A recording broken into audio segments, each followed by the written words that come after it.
Hello students, good morning. आप पिछले lecture में हम लोगों ने ग्रुप थ्योरी के क्वेश्चंस किए थे और मुझे लगता है कि 1 से लेकर के 20 तक क्वेश्चन आप कर चुके हैं। और उसमें ग्रुप थ्योरी का कंसेप्ट का रिवीजन भी किया था कि जैसे कोई भी non empty set together with A binary operation group कब होगा। तो सबसे पहली प्रॉपर्टी होनी चाहिए कि वो ऑपरेशन क्लोज्ड हो, यानी कि बाइनरी हो। दूसरा, यानी जिसे G2 कहते हैं हम, G1 बाइनरी और G2 एसोसिएटिविटी का लॉ होल्ड करे वो ऑपरेशन, और उसकी आइडेंटिटी एग्जिस्ट करे यानी G3। और इनवर्स G4 होता है, उस ऑपरेशन का इनवर्स एवरी एलिमेंट के लिए होल्ड करना चाहिए। और अगर ऑपरेशन कम्यूटेटिव है तो वो अबेली ग्रुप हो जाएगा। तो चलिए उसी पर बेस कुछ क्वेश्चन करते हैं हम लोग। पहला क्वेश्चन है, the order of finite group G is defined as, यानी कोई भी ग्रुप जो है उसका ऑर्डर फाइनाइट कब होगा, ये आपको बताना है। कब होगा finite? The order of finite group G is defined as, यदि कोई ग्रुप G है और वो फाइनाइट है। एग्जाम्पल के तौर पर आप ले सकते हैं 1, -1, I और -I। ठीक, इसमें कितने एलिमेंट हैं? 4 हैं। और इसका ऑर्डर क्या है? 4 है। तो ये ऑर्डर 4 तभी है जब इसमें नंबर ऑफ एलिमेंट आप गिन सकते हैं।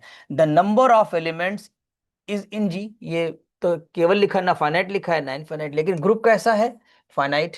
The number of elements not in G, the number of elements in G satisfying commutative law, the order of finite group G is defined, none of these, the number of elements is in G। ठीक है, the number of elements यहां पर finite आ गया, the number of elements यानी कितने element हैं, तो ये पहला ऑप्शन सही हो गया आपका। ठीक है, फाइनाइट आ गया। the order of finite group is defined as the number of elements is in G। तो ये समझ में आ गया होगा कि option A is correct.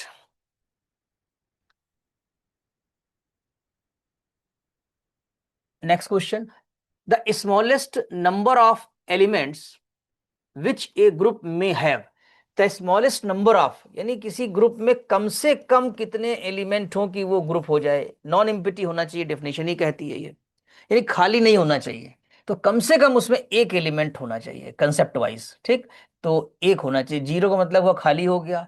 Any तो उसके लिए कोई रिस्ट्रिक्शन नहीं है, लेकिन यहां पूछ रहे हैं कि स्मॉलेस्ट नंबर ऑफ, तो ये हो जाएगा एक, और वो आइडेंटिटी होती है। यानी इस समय ऑर्डर ऑफ जी जो है वो 1 हो जाएगा। यानी अगर किसी ग्रुप में एक एलिमेंट है तो पहला एलिमेंट वो जो अधिकार होता है रहने का वो आइडेंटिटी का ही है। तो G contains first element as a identity, then it may contain more than identity elements। आगे चलते हैं हम लोग। The smallest example of a group G, अभी मैंने आपको बताया, देखिए E दिख रहा है ना, ये कि G is equal to E, यानी जो एलिमेंट है वो E होगा। 5 और ये और 0, 1 ये सब कुछ नहीं, केवल एक एलिमेंट आएगा उसके अंदर, क्योंकि स्मॉलेस्ट एग्जाम्पल पूछा जा रहा है आपसे। ठीक है, नेक्स्ट में चलते हैं हम लोग। The structure Z comma plus is, यानी जेड तो आपको याद होगा इंटीजर्स का सेट होता है। आपको जो पूछा जा रहा है वो जेड कॉमा प्लस है, यानी सेट इंटीजर्स का है। 0 +-1 +-2 ये है, और ऑपरेशन आपका एडिटिव है। ए फाइनाइट एबेली ग्रुप, ये एबेली ग्रुप तो बनाता है लेकिन फाइनाइट नहीं बनाता है, क्योंकि इसमें नंबर ऑफ एलिमेंट्स फाइनाइट नहीं है, इनफाइनाइट है। ए फाइनाइट नॉन एबेली, फाइनाइट भी नहीं है और तो एबेली होता है, पढ़ा हुआ है आपका, याद भी होगा ये। एंड इनफाइनाइट एबेली, हाँ ये सही है, क्योंकि इनफाइनाइट नंबर ऑफ एलिमेंट्स हैं, और प्लस का साइन जो एडिटिव साइन है इसमें ग्रुप भी बनता है, and addition is commutative for numbers also. तो ऑप्शन सी इज करेक्ट। अब ये भी नहीं सही होगा आपका, इसका मतलब ये हुआ कि C option is correct. Which of the following is responsible for the structure not to be a group, यानी यहां पर आपके पास z और माइनस लिया है। z अभी हमने आपका लिखा था, z में जो नंबर्स होते हैं वो 0 +-1 +-2 इंटीजर्स हैं आपके पास, और ऑपरेशन सब्सट्रैक्शन का दिया है। तो देखो जीवन तो होल्ड कर जाएगा इसमें, क्यों? क्योंकि दो नंबर्स का डिफरेंस लेंगे इंटीजर में तो इंटीजर ही आएगा, वेदर इट इज निगेटिव और पॉजिटिव। निगेटिव भी आ सकता है, पॉजिटिव। G1 यानी बाइनरी तो होल्ड करेगा। G2 एसोसिएटिविटी, एसोसिएटिव का लॉ होल्ड नहीं करेगा, क्योंकि सब्सट्रैक्शन में क्या होता है कि A minus B minus C not equal to A minus B minus. आप कोई भी 3 नंबर ले लीजिएगा, 2, 3, 4 ले ले और रख के देखिएगा, ये वेरीफाई नहीं होगा, यानी G2 सेटिस्फाई नहीं होता है, तो एसोसिएटिव लॉ सेटिस्फाई नहीं होता है, इसीलिए वजह से ये not to be a group, इसीलिए ग्रुप नहीं होता है। अब जैसे यहाँ क्लोजर कहा गया, क्लोजर तो हो ही गया, तो ये वाला आंसर सही नहीं है, ये रिस्पॉन्सिबल नहीं है।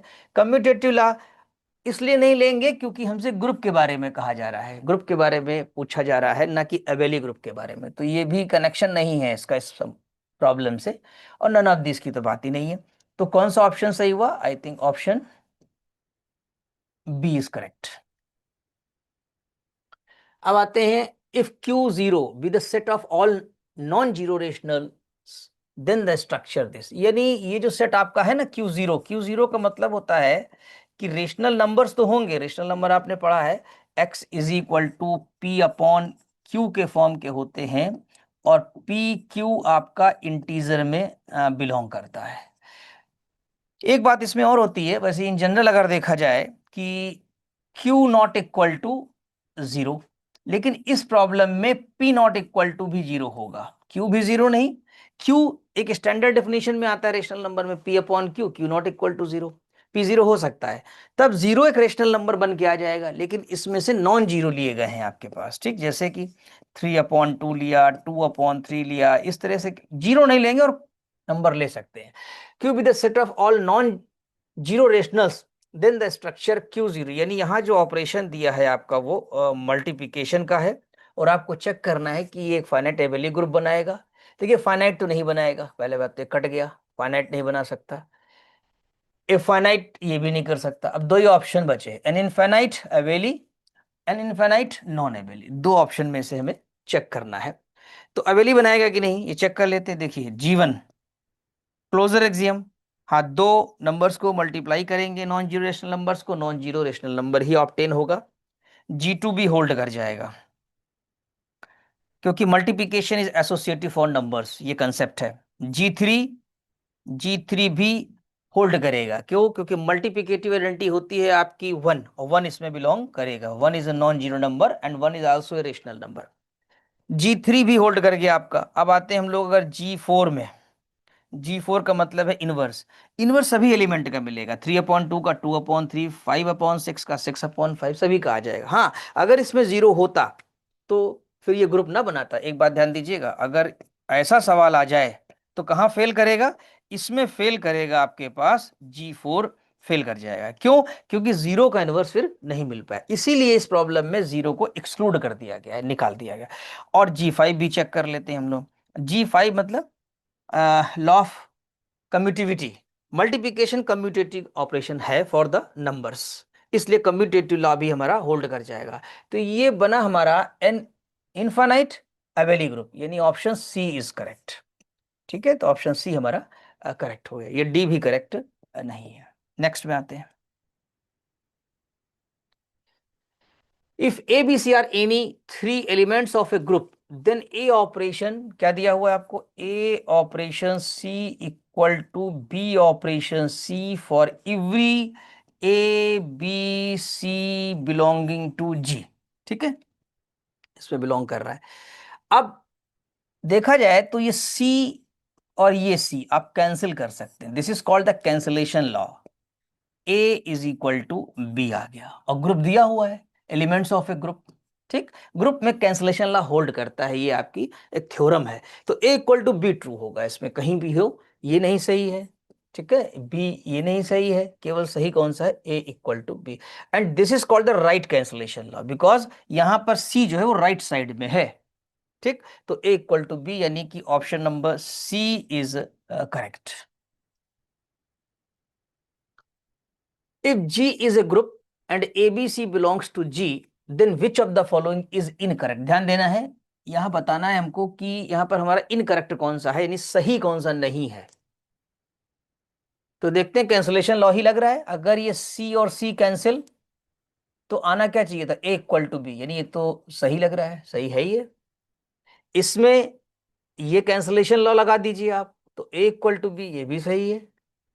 इसमें देखा जाए ए ऑपरेशन सी, अच्छा इसमें ना सी नहीं कट सकता क्योंकि यहाँ सी है और यहाँ पर बी है, ना यहाँ पर ए और सी कट सकता है, कुछ नहीं कट सकता है। और ये कह रहे हैं कि ए इक्वल टू बी, यानी ये जो ए है वो बी से कनेक्टेड है, ये बात गलत। ठीक, तो यानी इसमें आंसर ये सही हुआ। वैसे स्टेटमेंट गलत है, लेकिन आपसे गलत ही पूछा जा रहा है, इज इनकरेक्ट, तो बी ऑप्शन इज करेक्ट। तो ऑप्शन बी जो है करेक्ट हो जाएगा as per the need of the question, ठीक, स्टेटमेंट ऑफ द क्वेश्चन। अब आगे बढ़ते हैं। If G is a group then it has, अगर कोई ग्रुप है, तो आपको तो पता है अगर कोई ग्रुप है और उसमें एलिमेंट्स ए बी सी हैं और एक ऑपरेशन दिया हुआ है, तो उसमें क्या क्या होता है। G1 closure, G2 associativity, G3 identity, G4 inverse. तो कह रहे हैं नो आइडेंटिटी एलिमेंट, और पूछे इट हैज, ये पॉजिटिव आंसर है, तो ये नो आइडेंटिटी एलिमेंट ऐसा तो नहीं है, आइडेंटिटी एलिमेंट होता है। इन्फिनेटली मेनी आइडेंटिटी एलिमेंट्स, थोड़ा स्पेलिंग मिस्टेक है, आइडेंटिटी एलिमेंट्स है यहाँ पर, ठीक है। ओनली वन आइडेंटिटी, ये सही है, केवल और केवल एक आइडेंटिटी एलिमेंट होता है, यानी ऑप्शन क्या सही है इसमें, ऑप्शन सी इज करेक्ट। इसमें हम आपको दो थ्योरम बता दें। Identity element in a group is unique, किसी भी ग्रुप की एक ही आइडेंटिटी होती है, यानी उस ऑपरेशन की होती है, आइडेंटिटी ग्रुप की नहीं होती है, ऑपरेशन की होती है। जैसे जैसे ग्रुप में ऑपरेशन बदलेंगे, मान लीजिए आपने एडिटिव ग्रुप लिया तो जीरो हो जाएगा, मल्टीप्लिकेटिव ग्रुप आ रहा है तो उसमें वन आइडेंटिटी आती है, कोई डिफाइंड ऑपरेशन ले लिया तो उसको फाइंड आउट करना पड़ेगा कि आइडेंटिटी क्या है आपके पास, ठीक है। तो आइडेंटिटी हमेशा यूनिक होती है। और दूसरी बात, G2, G2 नहीं, G4 में आइए आप, G4 में इनवर्स आता है, तो इनवर्स आता है तो हर एलिमेंट का इनवर्स यूनिक होता है। Each element in a group has its unique inverse, अगर ए है तो इनवर्स होगा, बी होगा तो बी इनवर्स होगा, हर एलिमेंट का अलग अलग इनवर्स होगा। अगर चार एलिमेंट हैं तो चारों एलिमेंट के चार इनवर्स होंगे और अलग अलग होंगे, ठीक। ये दो थ्योरम याद रखिएगा। नेक्स्ट में आइए। If A is any element of a group then the number of, अभी मैंने जस्ट बताया number of inverses, number of inverses एक एलिमेंट के कितने होते हैं, ए का एक ही इनवर्स आएगा, ठीक। तो ये बी ऑप्शन इज करेक्ट, जैसा अभी हम थ्योरम आपको बता रहे थे कि आइडेंटिटी एक होती है लेकिन इनवर्स हर एलिमेंट का एक होता है, तो जितने एलिमेंट उतने इनवर्स, लेकिन यहां पर एक एलिमेंट की बात कर रहे हैं, इसलिए एक एलिमेंट का एक इनवर्स।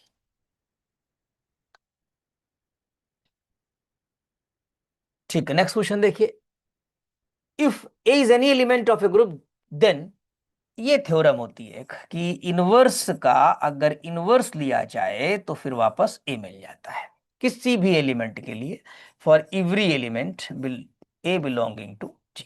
तो इसका आंसर ए करेक्ट हो गया। ये थ्योरम है, एक रिजल्ट है, इसको आप याद करके चलिए।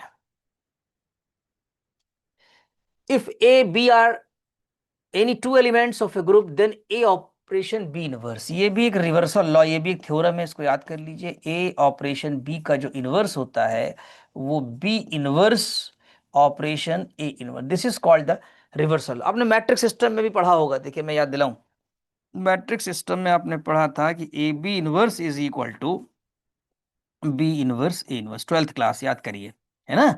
तो रिवर्सल लॉ लग जाता है, तो इसी तरह यहाँ भी रिवर्सल लॉ लगेगा। तो यहाँ ए इनवर्स ये गलत हो गया, ए ऑपरेशन बी ये भी नहीं सही है, is equal to positive answer देना है, सही आंसर देना है बी। यहाँ थोड़ा टाइपिंग मिस्टेक है, ये होना चाहिए ए इनवर्स, ठीक है। तो मैं एक बार करेक्ट कर दे रहा हूँ यहाँ पर, बी इनवर्स ऑपरेशन ए इनवर्स, राइट। तो ऑप्शन बी इज करेक्ट। तो याद रखिएगा ये थ्योरम है और रिवर्सल लॉ को होल्ड करती है। In a group G operation, the equation A operation X is equal to B, where AB belongs to Z. AB कहां पर बिलोंग कर रहे हैं, बल्कि फॉर एवरी लिख सकते हैं आप, कोई भी आप एलिमेंट ले लेंगे, हैज यूनिक सोल्यूशन। अब इसका सोल्यूशन क्या होगा, solution means value of x. जैसे हम आपको एग्जांपल देते हैं, मान लीजिए एक इंटीजर का सेट लिया आपने इस तरीके से, ठीक, और एक इक्वेशन ले ली 2 + x इज इक्वल टू 4। अब यहाँ a की वैल्यू 2 हो गई, ऑपरेशन की वैल्यू प्लस हो गई, x अननोन हो गया, b 4 हो गया। तो जब इसको सॉल्व करेंगे तो आपके पास क्या आएगा, 2 + x - 2 यहाँ कर दीजिए। मैथमेटिक्स ऐसे लिखी जाती है इसमें, ठीक। एडिटिव इनवर्स हमने जोड़ दिया 2 का, यहाँ से हमने 2 हटाना है। अब ये 2 और -2 मिलकर 0 हो जाएंगे, देखा जाए एडिटिव आइडेंटिटी हो जाएगी, और ये 2 हो जाएगा, यानी कि x की वैल्यू 2 आ जाएगी। चाहते तो डायरेक्ट भी लिख देते हैं यहाँ से कट करके, x इज इक्वल टू 2, और ये 2 इंटीजर में बिलोंग करता है। तो आपने देखा में किसे ऐड करना पड़ा, एडिटिव इनवर्स ऑफ 2। उसी तरीके से यहां पर इनवर्स आए किसका, ए का, तो अगर हम x की जगह सब्स्टिट्यूट कर दें A inverse operation B, inspection method है ये, एक मेथड और भी होता है हम बता देंगे, तो यहां पर आपके पास जो रिजल्ट आएगा वो a operation A inverse operation B, यानी x की जगह हमने पुट कर दिया, ये हमने put x is equal to this, ये पुट कर दिया, तो अब क्या हुआ, a operation A inverse operation b, ये बन गया identity element operation b equal to b, आपको चाहिए भी था बी, इसका मतलब है x equal to A inverse operation b is its solution, ये इसका सोल्यूशन है, ये पूरा सॉल्व कर दिया। एक तरीका और था कि दोनों तरफ हम प्री मल्टीप्लाई कर दें ए इनवर्स का, क्या करें, प्री मल्टीप्लाई, अगर हम प्री मल्टीप्लाई करते हैं तो ये A inverse operation A A operation x is equal to B, नहीं बी नहीं, पहले ए इनवर्स बी हो जाएगा, ठीक है। तो अब यहां अगर फिर एसोसिएटिव लॉ लगाते हैं आप, यहां पर ऑपरेशन भी आएगा, तो ये हो जाएगा A inverse operation A operation x is equal to A inverse operation B, यानी कि identity operation x is equal to A inverse operation B, यानी कि देखा जाए तो X is equal to A inverse operation B, ऐसे theorem proof की जाती है, ठीक। मेंस के लिए पढ़ाएंगे आपको हम, तब इसी टाइप की थ्योरम्स को प्रूफ कराएंगे। x is equal to A inverse operation B, A inverse ऐसे भी निकला है, this is called the inspection method and this is the full approach, clear. तो ए इनवर्स ऑपरेशन बी कहाँ है, ये है ए, ना तो ये सही है ना तो फिर ये सही है, क्योंकि इसमें इनवर्स नहीं लगा, आपको ए हटाना है, लेफ्ट में देखिए है कि राइट में नहीं है, ठीक है ना, ये सही क्योंकि बी इनवर्स आ रहा है, तो कौन सा ऑप्शन सही हुआ, ऑप्शन सी इज करेक्ट। तो आई थिंक समझ में आ गया होगा पूरा। अलजेब्रा के लेक्चर्स आप देखिए, वीडियोस देखिए जिनमें मैंने थ्योरी पार्ट पढ़ाया है आपको, थ्योरी में बहुत अच्छे से एक्सप्लेन किया है एक एक कंसेप्ट, तब एमसीक्यू करेंगे तो पूरा समझ में आएगा, खुद भी कर पाएंगे हर क्वेश्चन को आप। अब देखिए in a group G operation the equation y y operation a is equal to b दिया हुआ है, अब की वाई अननोन है, अब इंस्पेक्शन से कर लीजिए, यहां पर हमें हटाना किसको है, ए को हटाना है, बी को लाना है, तो क्या होना चाहिए अगर देखा जाए तो बी ऑपरेशन ए इनवर्स ऐसा रख दिया जाए, और ऑपरेशन ए लेफ्ट साइड ले रहे हैं, मतलब मान लीजिए हमने एलएचएस लिया, इंस्पेक्शन से कर रहे हैं, तो ये हो जाएगा बी, और यहां पर क्या होगा आपके पास, ऑपरेशन एसोसिएटिव लॉ लगा रहे हैं हम लोग, क्योंकि ग्रुप है एसोसिएटिव लॉ होल्ड करेगा, तो इस तरीके से बी ऑपरेशन ये आइडेंटिटी और ये बी आ जाएगा, और बी आपका आरएचएस है, तो हमने क्या रखा, बी ऑपरेशन ए इनवर्स कहीं है इसमें, बी ऑपरेशन ए इनवर्स, ना तो ये सही है क्योंकि ए इनवर्स कट जाएगा, और ना ये सही है ना ये सही है, तो option number B is correct. तो आई थिंक समझ में आ गया होगा। नेक्स्ट में आते हैं, महिमा समझ में आ रहा है पूरा, कोई प्रॉब्लम तो नहीं किसी क्वेश्चन में? No sir. ठीक है, in a group G operation the unique solution of x operation x is equal to e, अब देखिए कितना बढ़िया क्वेश्चन है, x operation x is equal to x, one one भी सेटिस्फाई करेगा, वन इंटू वन अगर ऑपरेशन इंटू का हो इक्वल टू वन आ जाता है, जनरली हम जब वेरीफाई करें चेक करें तो मल्टीप्लिकेशन ऑपरेशन लेकर ही करें, क्योंकि ग्रुप थ्योरी की जितनी भी थ्योरम्स हैं वो मल्टीप्लिकेशन पे ही प्रूफ की जाती हैं, थ्योरम्स यानी प्रॉपर्टीज जो है, अब कोई भी ग्रुप स्ट्रक्चर होगा तो वो सारी थ्योरम्स उस पर होल्ड करेंगी, ठीक, लेकिन वन नहीं रखेंगे क्योंकि वन तो मल्टीप्लिकेशन के लिए होता है ना, वन आइडेंटिटी एलिमेंट है लेकिन मल्टीप्लिकेशन की है, तो यहां पर हम ई रखेंगे क्योंकि ई ऑपरेशन ई करने पर आपको ई मिलेगा, आइडेंटिटी को आइडेंटिटी के साथ ऑपरेट किया जाए, अब जैसे एडिटिव आइडेंटिटी है तो जीरो हुई, ऑपरेशन एडिटिव है तो जीरो प्लस जीरो जीरो आएगा, मल्टीप्लिकेटिव है जीरो में यानी जीरो आइडेंटिटी है, जीरो जोड़ा तो जीरो आया, ऐसे अगर कोई ऑपरेशन आपको कोई डिफाइंड भी मिलेगा और आइडेंटिटी आपने माइनस वन निकाली तो minus one operation minus one equal to minus one मिल जाएगा, क्योंकि आइडेंटिटी को आइडेंटिटी से ऑपरेट करेंगे तो आइडेंटिटी मिलेगा, ये ग्रुप थ्योरी का कंसेप्ट है, ये प्रॉपर्टी है, बाय नेचर है, ये रूल है, तो यहाँ वन नहीं लेंगे हम लोग, आइडेंटिटी लेंगे, राइट, तो ऑप्शन सी इज करेक्ट, ठीक, गलती से वन नहीं ले लेंगे, ई ध्यान रखिएगा इस चीज का।